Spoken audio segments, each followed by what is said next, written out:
Well, I'm now joined by former intelligence and security officer Philip Ingram. And Philip, good to have you here with us just to go through things and unpick what's going on. Just bring us up to date with the latest situation then with the tanks, because we know that the UK is supplying 14 of its Challenger 2 tanks. Yes, day 332 of Vladimir Putin's 10-day special military operation. And as Deborah Haynes said, the discussions at Ramstein, this meeting of 50 countries discussing equipment going to Ukraine, all centred around the Leopard 2 tank. This German tank, about 2,000 of them across Europe, in a large number of different countries. And countries are offering it, but they need to get Germany's permission to send it.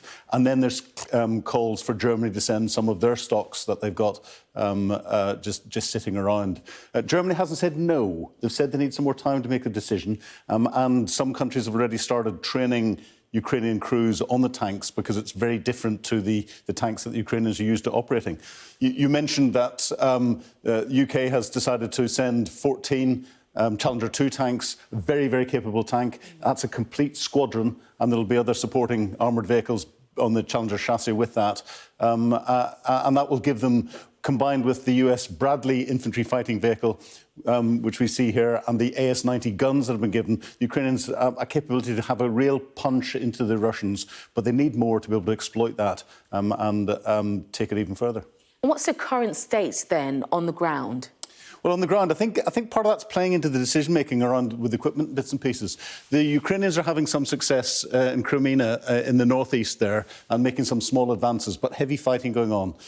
There's also been some build-up down in Zaporizhia, down in the south, on both sides, and we're watching to see what happens there. But as it has been for weeks, in fact, for over 6 months now, everything is around Bakhmut. The Russians have been trying to capture Bakhmut for a good 6 months. Last week, they finished capturing the little village to the north of Soledar with the salt mines in it. There's been some reports that they've captured some of the outlying areas of Bakhmut to the south as they try and encircle the city and then use that as a stepping stone to get through the rest of the Donetsk region. But the Ukrainians are fixing them in place. They're holding them there, and they're causing the Russians to stall. That allows the Ukrainians potentially to take some of their better troops, send them off into the west to get trained on all of this equipment that's being donated. Well, staying in Bakhmut then, one of the main military presence there around at the moment is the Russian mercenary group. This is the Wagner group. There has been some tensions there. Just enlighten us on what's going on there. Real tensions. And most of the fighting, as you said, in Bakhmut has been through this Wagner group, headed by Prigozhin. Prigozhin is a personal friend of Vladimir Putin, so he's got a direct line into Moscow and into Putin, which bypasses the military chain of command.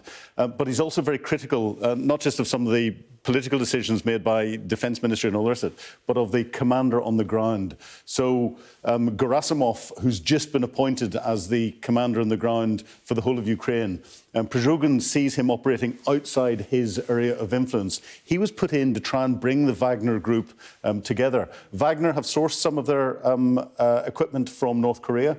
The Americans have just released that, and that is looking at additional sanctions, and Wagner themselves have just been declared an international criminal organisation. But if you've got two military groups not operating to a single chain of command, that causes real problems in any war-fighting situation.